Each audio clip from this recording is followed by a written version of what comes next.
MMA fans, UFC fans, I got a special guest that's joining us today. She was kind enough to give us some of her time. She's in a bit of a rush today, so we're not going to be honored to have her too long, but we'll take what we can get because we have a lot of fun stuff to talk with her about. And I'm super excited. This is somebody who I've been trying to get on the show for quite some time. I don't know if you guys realize how this show is kind of starting to pan. I know I'm kind of new, but you guys will start to pick up a pattern that I'm only kind of bringing. This show is designed not just for MMA fans. We talk about the topics that are related to current affairs in MMA, but mostly it's related to betting. And we talk about style matchups and just fighters' personal like fighting styles and how they come together. So even if you're not a big bettor, like I do give betting tips, and that's a big portion, majority of the show, but the other half of it, a big majority of the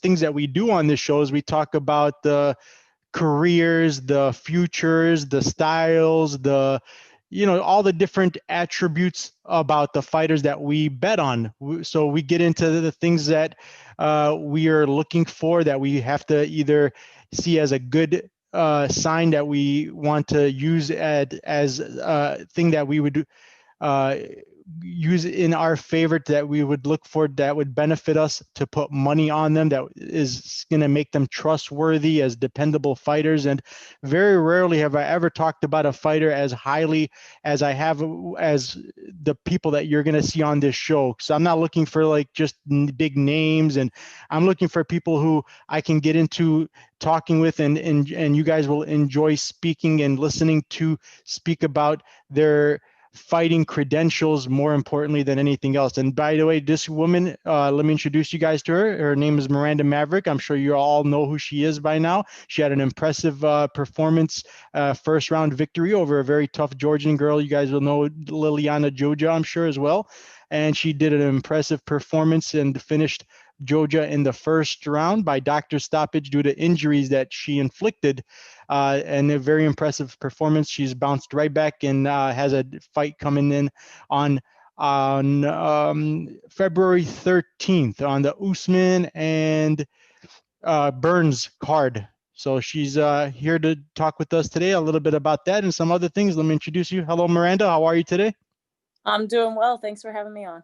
My pleasure. Thank you for joining. So if you guys remember, in October, she was one of our biggest parlay pieces. We spoke a lot about how her style was very unique in the sense of she's evolved. She's the new evolution. She's similar to my last guest. His actual name was the new breed.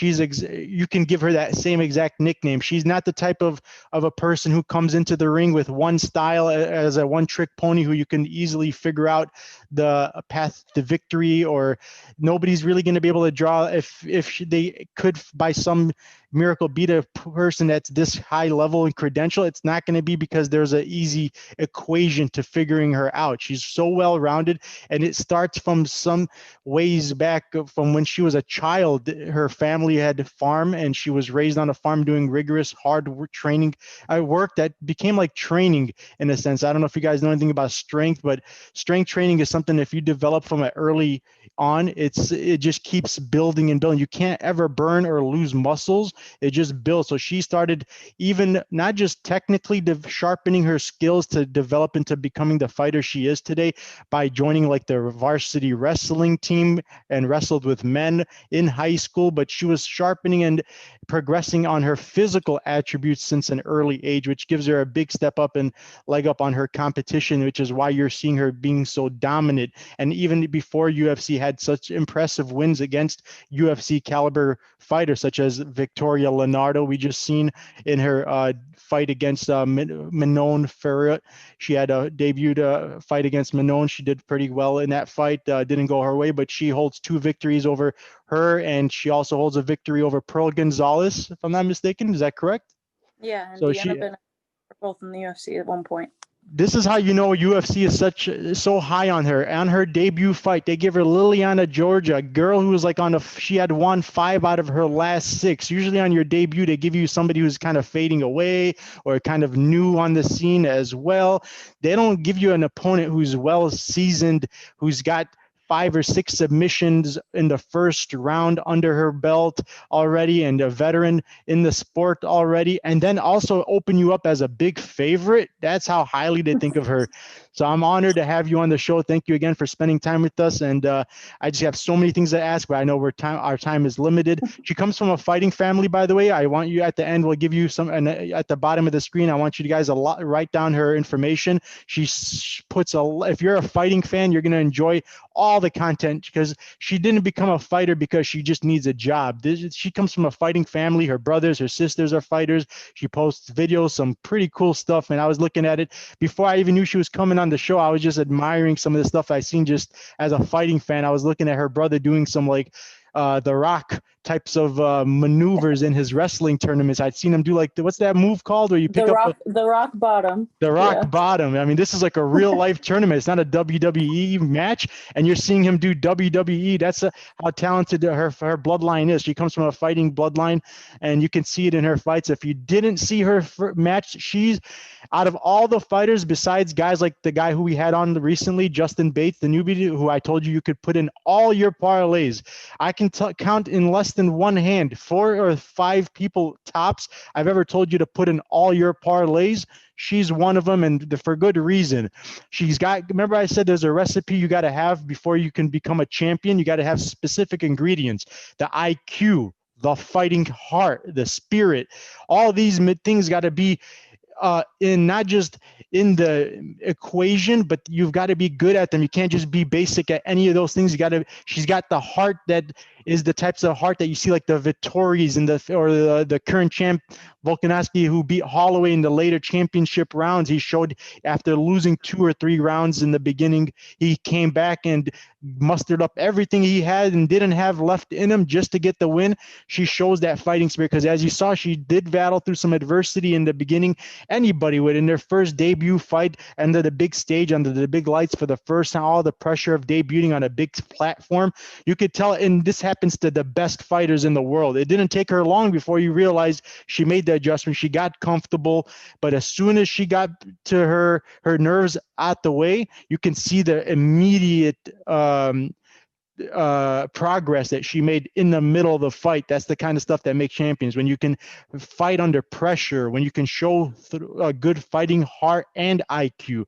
And it's probably a detriment to, because she's got a great college education. You come from a university, right? Which university did you graduate? I'm actually going to Old Dominion University right now. I'm still a student, getting a PhD in industrial psychology. And kind of talked about, and we had discussed previous, was that first round that I got the doctor stoppage. It was just when Bruce Buffer called my name, was kind of when the nervousness, I guess, can't really walk into the cage with any nerves whatsoever. And I didn't that time either. But when he called my name, it was just kind of like reality hit that I was in the UFC, that I had achieved that dream.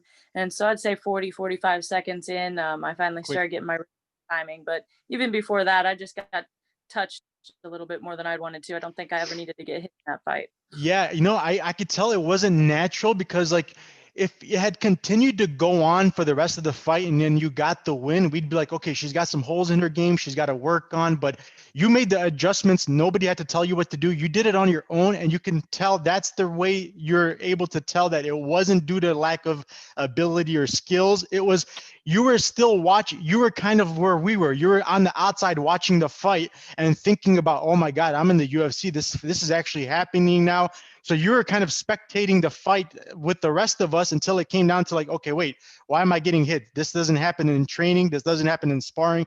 Let me just pretend this is I'm a fighter in a sense. I did a lot of training, so I know how it is. Even in sparring sessions, when you know the coach is watching you and you know that, you don't want to let this guy be the top alpha guy in the gym, and there's pressure even in the gym sometimes. So I can only imagine what type of a level it was on your debut fight. So don't worry, the hardcore fans, the people watching this channel, they don't hold that stuff against you. They're going to see what you did after and from here on, because a lot of people look at the Wellington tournaments, even on the second, third fights, a lot of fighters are so much better than they show themselves to be when they get on the actual fighting stage. And a lot of people will tell you that in the gym, they perform way better than they do in their stages. So that's okay. But you did great. Impressed, very impressed. I felt very comfortable during the entire fight.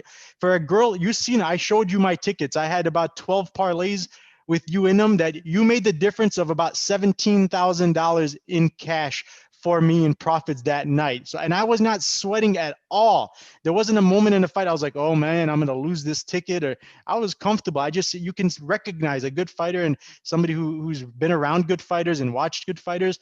I seen what I needed to see in you from even early on that made me not have to worry about you showing bad IQ or it having durability issues. Like I said, I appreciate that. I yeah, you're know welcome. that even as I was walking out, it was just a whole new air of confidence, I guess you'd say. I felt better than I had ever felt walking into a fight. In my opinion, I looked way better than I had ever looked Oh walking yeah. into a fight. Like my physicality finally got to the point where I was walking around daily looking like a professional fighter, not just in fight camp. And I'm finally to that point where now it's just 24/7. I don't really have to work for that anymore. That's where I'm at. And just a slight improvements every once in a while, both mentally and physically. And I'm getting to where I want to be. And of course, I'm not stagnating. I'm not want to stay where I'm at and get right back into the gym the next day and get to work.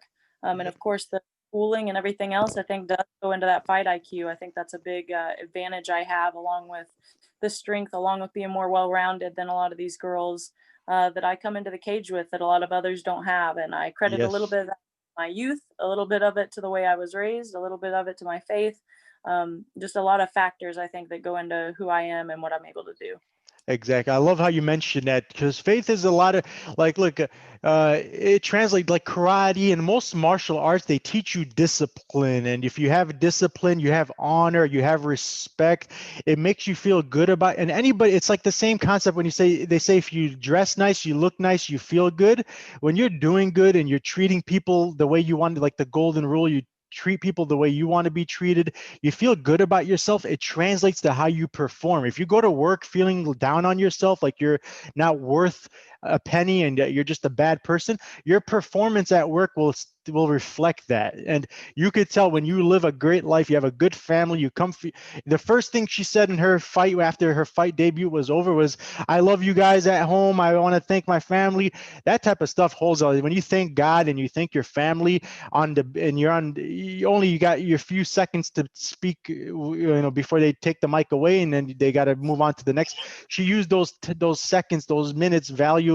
The most valuable thing for her to talk about was her family. That just shows her ethics, her morals, and that tells you that this is a person who's comfortable with herself, that's confident in herself, that's happy and going in performing at her 100%. Because healthy is not just in the physicality, it's not showing up without any broken bones, it's in your mental as well. If you're not mentally in tip-top shape, your fighting game will reflect that, and it won't be as high level and 100% to the abilities that you would have been. So a very good point on that one, Maverick.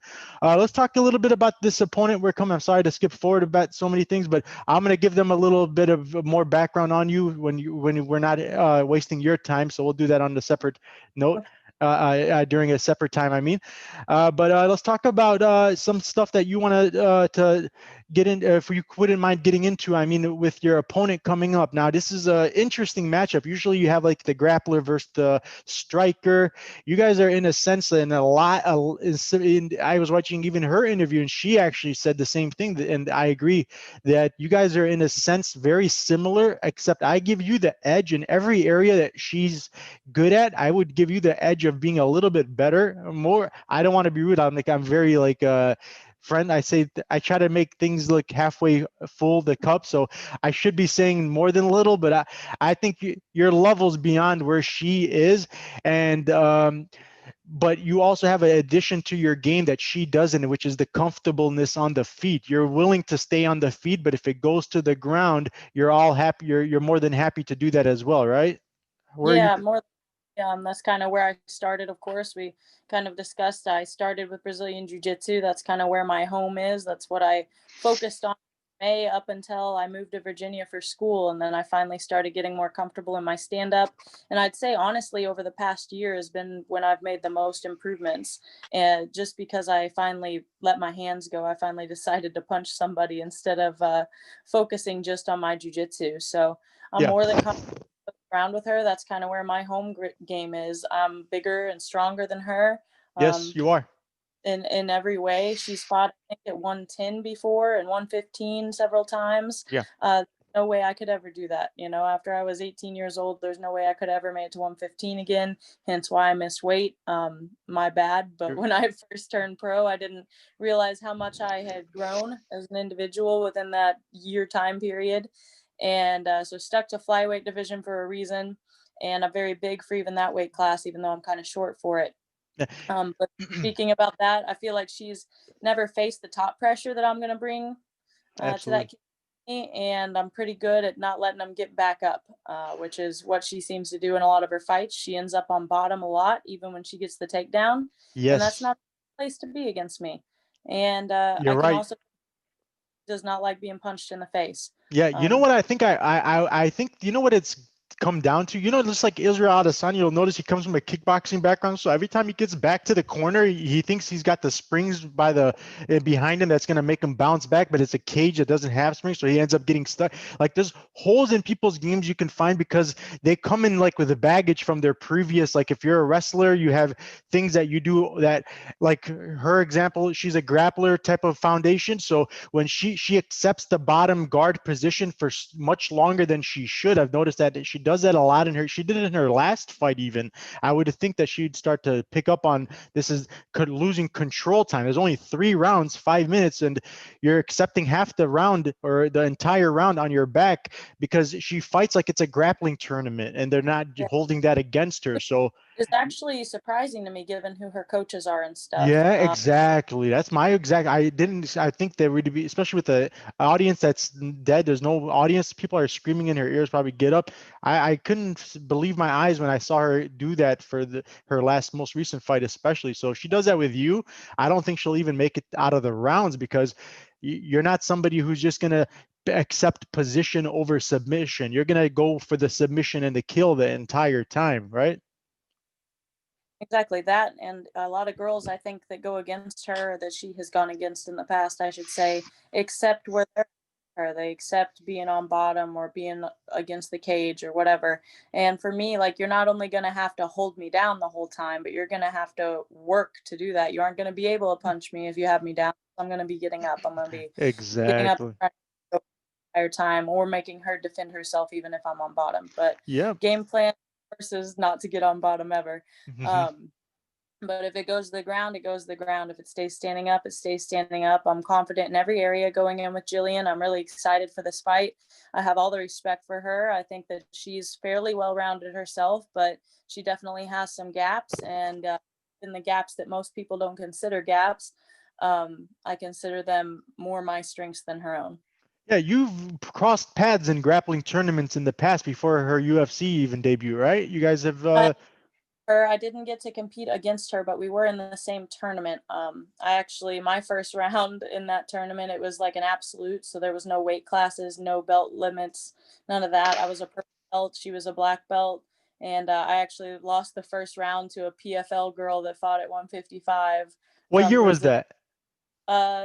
I think it was 2019. Oh, okay. Yeah. So she's only 23 years young, by the way, guys. So her game, even the guys in their 30s, we see Michelle Pereira, Chaos Williams, they're in their 30s, and every time we see them fighting, they've gotten levels better than their last. So she's 23, and now that the jitters are out the way, can I tell you guys something? I've never been so excited. I just looked right now, so I apologize for my eyes being off the screen. It's very unprofessional, but I want you to know what I was doing is looking at where your odds are right now. They have her lined at a -150, guys. That's almost near like pick'ems. It's just barely slight favorite. So against, like, let me remind you, paths to victory is a huge factor. If one person has Lillian's paths to victory, like, forget about, I'm not biased in any way because this is the money. If I thought Lillian could beat her, I'd say, hey, Miranda, I like you and you're a great fighter. I just think that this is a tough fight and that she may have the more paths to victory if she did. But I'm going to keep it honest. Miranda has way more paths to victory. There's a reason why she's a favorite, but in my opinion, this line opened at let me see if I could see. It should have been. I don't know if they moved it because they don't know who Miranda is. Let's see. Oh yeah, they did. See, Miranda opened as a 2-1 favorite, minus not 195. That's minus 200. 2-1 favorite. But the casuals, the people who don't know who she is just yet, unfortunately, they're not watching her fights close enough, or didn't do their research, or watch shows like mine to find out there's levels to this. Anywhere it goes, and here's the style matchup plays just perfect into Maverick, because Maverick is such a beast on the ground that if she stays on the feet with Maverick and doesn't go to the ground, she's probably even in more trouble. Look what she did to Liliana Georgia. The elbows, the timing. Forget about just the shot selections were so crisp and so beautiful.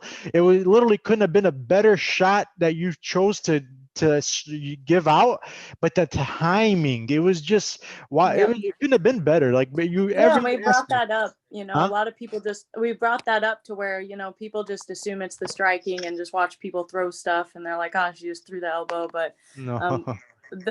She had her head down, she was running in, she was throwing the cross and bending down with it. Hit that elbow 3 separate times. The first 2 times I just hit a little bit too high up on my forearm. Still hurt, I saw that, yeah. But the third time was able to get it right through her guard.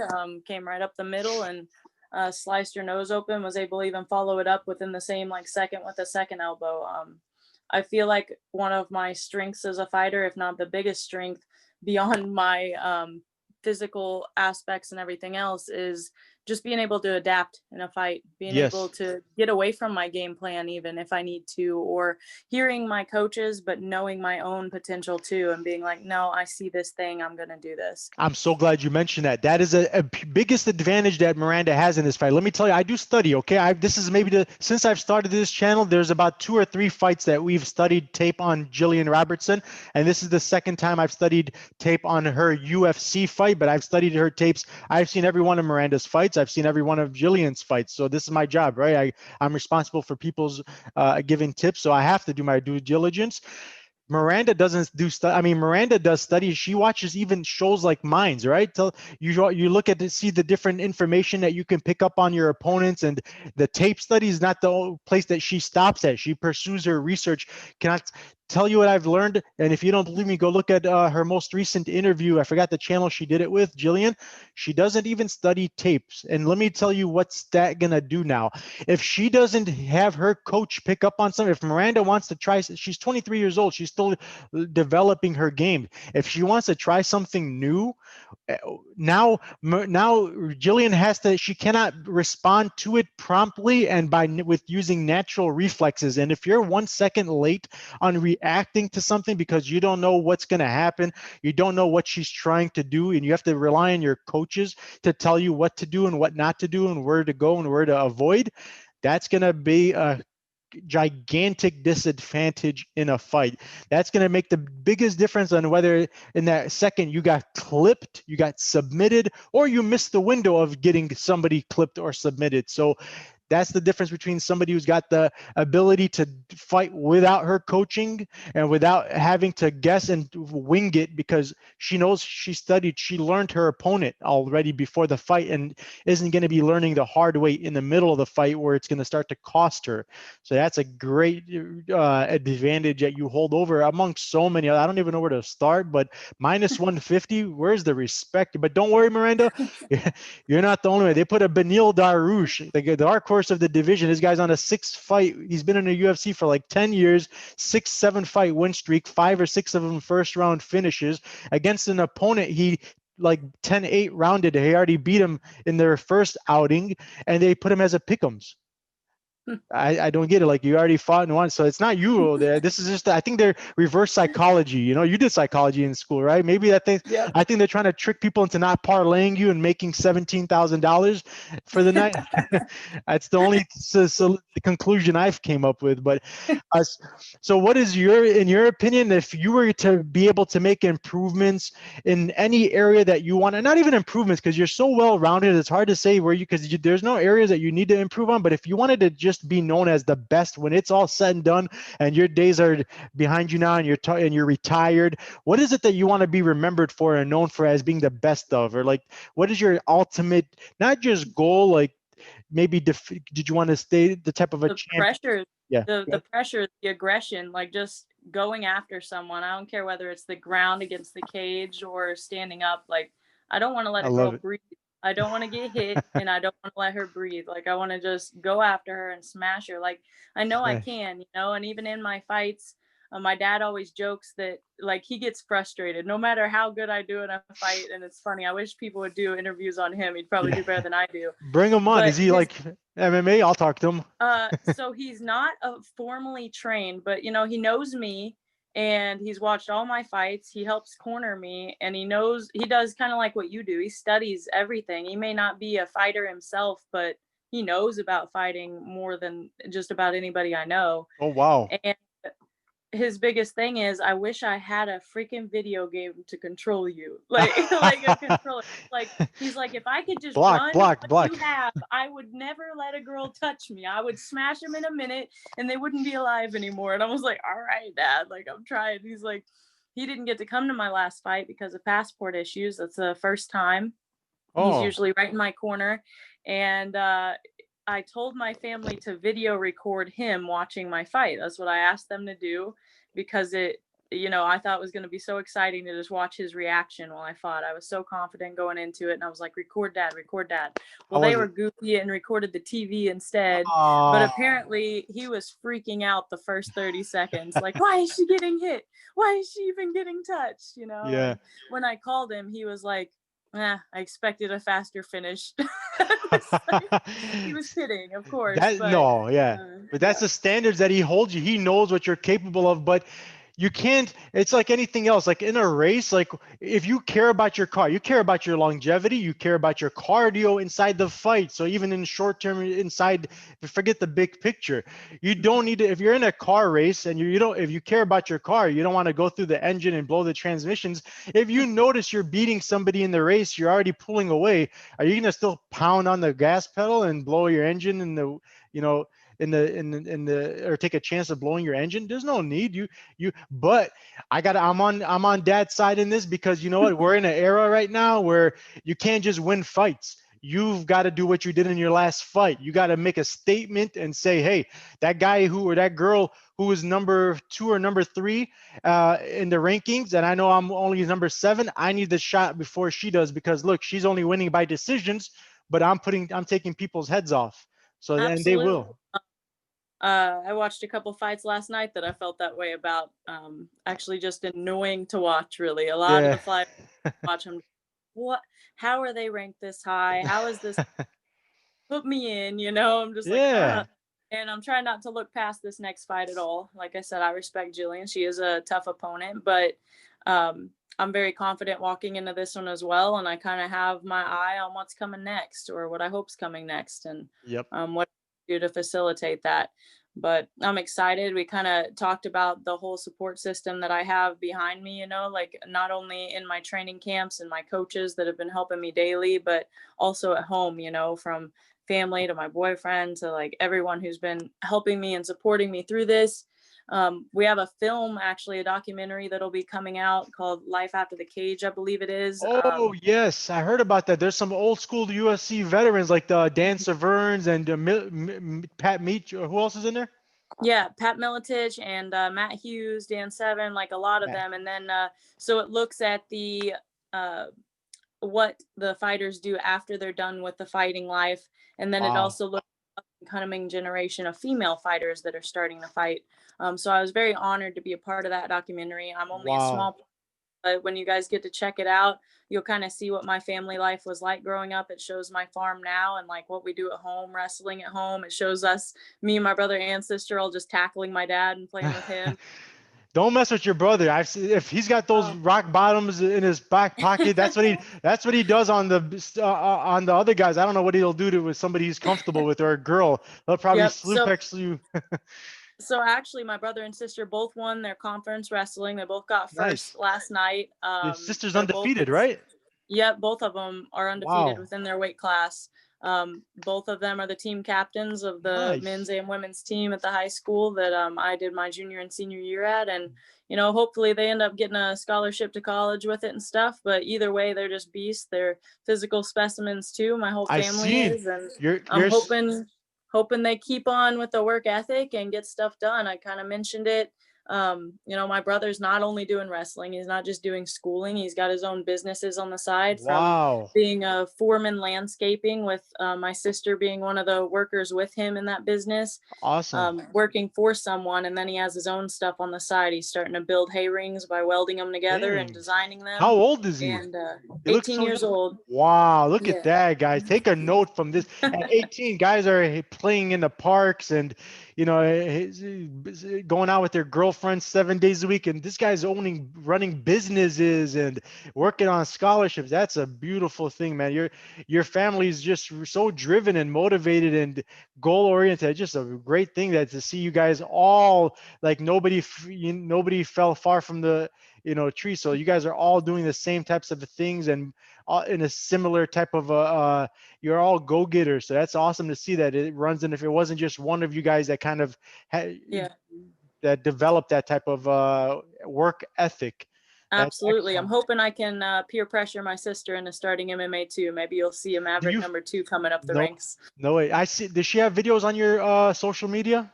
They're gonna get there. I think there's a couple videos, at least pictures of them. Hers are a little less exciting than my brother's, but she's one of those grind and defeat kind of people. She just grinds them out, gets Do you it fight done. with them? Like, do you guys like roll around on the Oh mat? yeah, that documentary will actually show me and my sister wrestling around and stuff. Me and Wow. my brother don't anymore. He'll end up hurting me. So He looks like Frank Mir, your brother, I think, a little bit. He's got the physique of him too, like a young Frank Mir when Frank Mir was in his interesting. prime. Yeah, I picked that up. Okay. But look what this says about Miranda, guys. This documentary, I've heard about it for a while since while they were making it.